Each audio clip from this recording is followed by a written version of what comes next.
بسم اللہ الحمد للہ والصلاة والسلام علی رسول اللہ رب اشرح لی صدری ویسر لی امری واحلل عقدۃ من لسانی یفقہوا قولی۔ ناظرین السلام علیکم ورحمۃ اللہ وبرکاتہ۔ سیرت النبی صلی اللہ علیہ وسلم انگلیوں پر اہم واقعات کو یاد رکھیے آسان طریقے سے 5 منٹ سیریز میں۔ سبق نمبر 17، دوسرا سال مدنی زندگی کا۔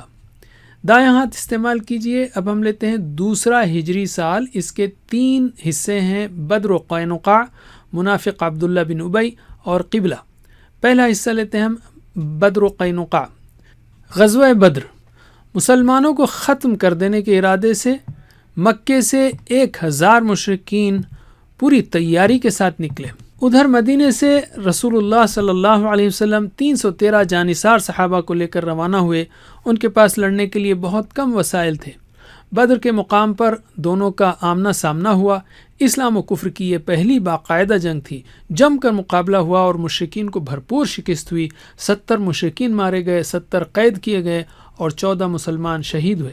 مشرکین میں ابو جہل کے علاوہ بڑے بڑے لیڈر بھی قتل ہوئے۔ علم غزوہ بنو قینقاع۔ جنگ بدر کے کچھ وقت بعد مدینے کے یہود کے ایک قبیلے بنو قینقاع نے معاہدے کی خلاف ورزی کی۔ آپ صلی اللہ علیہ وسلم نے انہیں نصیحت کی اور بغاوت کے سخت انجام سے آگاہ کیا۔ جب ان کی بدماشی اور سرکشی حد سے بڑھ گئی تو رسول اللہ نے سختی سے ان کے علاقے کا گھیراؤ کیا، جو تقریباً 15 دن تک جاری رہا۔ آخر کار انہوں نے ہتھیار ڈال دیے۔ رسول اللہ نے انہیں مدینے سے نکل جانے کا حکم دیا اور وہ سب ملک شام کی طرف چلے گئے۔ علم اسباق و عمل۔ بدر کی جنگ کا سبق یہ ہے کہ افراد کی تعداد نہیں بلکہ پکا ایمان اور اللہ پر بھروسہ کام آتا ہے، اور اللہ تعالیٰ اپنے دین کی مدد کرنے والوں کی مدد فرماتا ہے اور انہیں کامیابیوں سے نوازتا ہے۔ معاہدے کی خلاف ورزی کرنے کا انجام برا ہوتا ہے۔ علم اب ہم لیتے ہیں دوسرا حصہ، منافق عبداللہ بن ابی۔ جنگ بدر میں مشرکین مکہ کو زبردست چوٹ پہنچی تھی۔ بنو قینقاع کے یہودیوں کو بھی مدینہ چھوڑنا پڑا تھا۔ یہ دیکھ کر مدینہ کے بعض لوگ جو ایمان لانا نہیں چاہتے تھے مگر انہیں ڈر تھا کہ اگر وہ ایمان نہ لائے تو ان کا نقصان ہو سکتا ہے، تو محض دنیاوی فائدوں کی خاطر وہ مسلمان ہو گئے۔ اندر سے یہ مسلمانوں کے دشمن ہی تھے۔ یہ لوگ مسلمانوں میں پھوٹ ڈالتے، اسلام کے بارے میں شکوک پیدا کرتے۔ انہیں منافقین کہا جاتا ہے اور ان کا سردار عبداللہ بن ابی تھا۔ علم اسباق و عمل۔ نفاق بہت بڑا گناہ ہے، اس سے ہمیشہ دور رہیے۔ اپنے ایمان کو مضبوط کیجیے، قرآن و حدیث و سیرت پڑھ کر، نیک علماء اور صالحین کے ساتھ رہ کر۔ دین کے تعلق سے شکوک و شبہات پیدا کرنے والے لوگوں سے، پروگرام سے، چینل سے، پیجز وغیرہ سے دور رہیے۔ علم تیسرا حصہ، قبلے کی تبدیلی۔ اسلام کی آمد سے پہلے بیت المقدس ہی اہل ایمان کا قبلہ تھا۔ مکے میں نماز ادا کرتے ہوئے بیک وقت بیت المقدس اور بیت اللہ کی جانب رخ کرنا ممکن تھا، دونوں کو ایک لائن میں رکھ کر۔ مدینہ پہنچنے کے بعد اہل ایمان بیت المقدس کی جانب رخ کر کے نمازیں ادا کرنے لگے۔ مدینہ میں یہ ممکن نہ تھا کہ کعبے کی طرف بھی رخ کیا جا سکے۔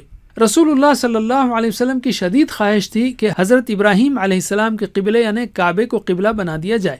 ہجرت کے دوسرے سال اللہ نے حکم دیا کہ اب کعبے کو قبلہ بنایا جائے۔ قبلے کی یہ تبدیلیاں لوگوں کے لیے امتحان تھیں۔ سورہ البقرہ میں اللہ نے قبلے کی تبدیلی کے اعلان کے بعد فرمایا کہ اب تم کو سارے انسانوں کے سامنے دین کی گواہی دینی ہوگی، یعنی اپنے قول و عمل سے، انفرادی طور پر یا ٹیم کے طور پر، دنیا کے سامنے ہر طرح سے اسلام کو پیش کرنا ہوگا۔ علم اسباق و عمل۔ اللہ کی عبادت کا تقاضا یہ ہے کہ اس کے احکام کو مانا جائے، چاہے پسند کے خلاف ہو۔ دین کی دعوت کو پہنچانے کی ذمہ داری بہت بھاری ہے، اس کے لیے اپنا وقت، صلاحیت اور مال لگائیے۔ قرآن و حدیث و سیرت پڑھیے تاکہ آپ یہ کام بہتر طریقے سے کر سکیں۔ علم اب ہم لیتے ہیں قرآن کو۔ پہلے دور یعنی 1 سے 5 ہجری میں 14 صورتیں نازل ہوئی ہیں، تقریباً 8 پاروں کے برابر، تو کم از کم 1 سے 5 اور 28ویں پارے کو یاد رکھیے۔ 2 ہجری میں 4 صورتیں نازل ہوئی ہیں جو یہاں دی گئی ہیں۔ ان صورتوں کو سمجھ کر پڑھیے تاکہ اندازہ ہو کہ مدینے میں اسلامی معاشرے کی بنیاد رکھنے اور دین اسلام کے دفاع کے لیے اللہ کی جانب سے رسول اللہ صلی اللہ علیہ وسلم کو کس طرح کی ہدایات دی گئیں۔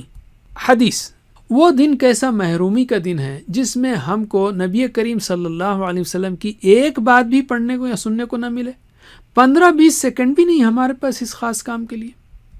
اب ہم اعادہ کرتے ہیں مدنی زندگی کے دوسرے سال کا۔ دائیں ہاتھ کی دوسری انگلی کے حصوں پر اس کی پریکٹس کیجیے۔ بدر و قینقاع، منافق عبداللہ بن ابی اور قبلے کی تبدیلی. بدر، منافق، قبلہ. جزاکم اللہ خیر. کوئز کرنا مت بھولیے. اللہ سے دعا ہے کہ ہمیں سیرت النبی صلی اللہ علیہ وسلم پڑھنے، پڑھانے، عمل کرنے اور پھیلانے کی توفیق دے. والسلام علیکم ورحمۃ اللہ وبرکاتہ.